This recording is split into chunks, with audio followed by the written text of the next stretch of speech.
So actually, this is the barrel I took the sample from right there. Okay. And that's definitely one of our better barrels. So this is going to be pretty cool, actually. We're noticing huge changes in the wines. This is pretty ridiculous.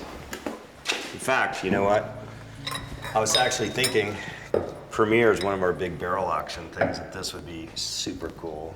Wow. To try maybe at the barrel auction, something completely new, nobody's ever seen before, nobody's ever tried before. Even the write-up would be cool. So when I taste these wines, and I've showed a couple of the other guys, because this is off our Persistence property, so this is a cab. And it's nice because we farm it, we control it, so, you know, but, you know, instantly in the nose, right? It's just got the classic, fresh new ozone, fresh. It is. It's fruit pops right up. Yeah. It's amazing.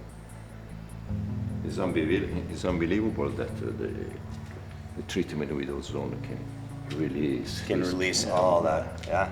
Well, thanks to you. Yeah. Thanks to your brilliant science. Cheers.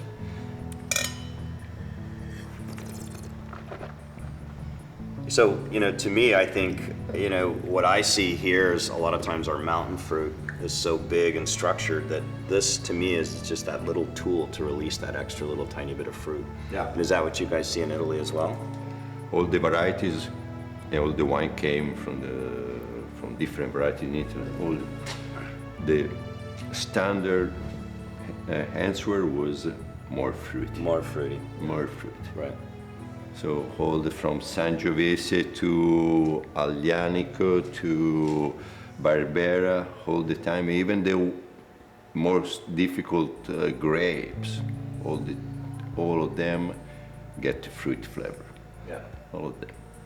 So the fruit came out of the closet. Yeah.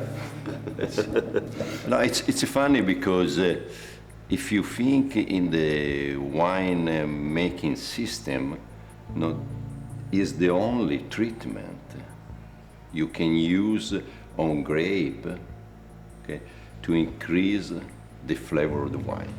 There is no other treatment unless you use special yeast. Right.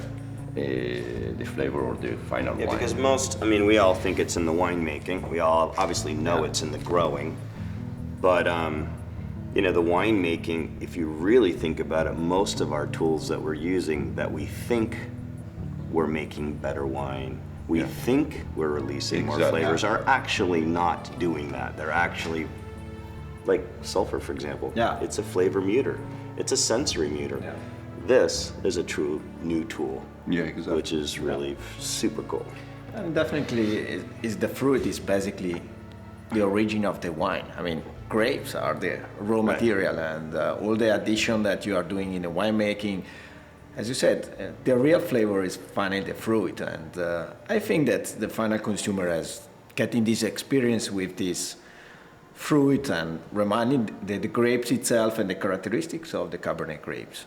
My dad used to have this saying, you know, we all sit around and talk about so many things, but he used to say, it's an effing grape, right? Yeah. And we all forget that. And we all we all sit around and talk about, you know, oh, what oak and what minerality and what soil, but nobody wants to say, what is the Cabernet grape? What does the Sangiovese grape taste like? Everyone, it's, you know, you don't go into a steakhouse and go, oh, how's the A1 sauce? How's your plate? How does your fork taste? How does the salt taste? You know, how does that piece of meat taste? How does the actual you're fruit right. taste? Yeah, you're right. And then always the people said, okay, this variety is a neutral aroma. The other variety doesn't have any aroma. Yeah. This is very aromatic variety. And then you discover that even the variety with no aroma, okay, they can produce all of a sudden, fruit. There they are. Yeah. It's there, but we are not able to get out. Okay, and now finally we were able to get out the flavor, even from the variety which are considered usually without flavor. Right. It's fantastic, you know. You guys want to try anything else, or is this good? Yeah, why not? You want to try something? Yeah. All right, let's go try something else.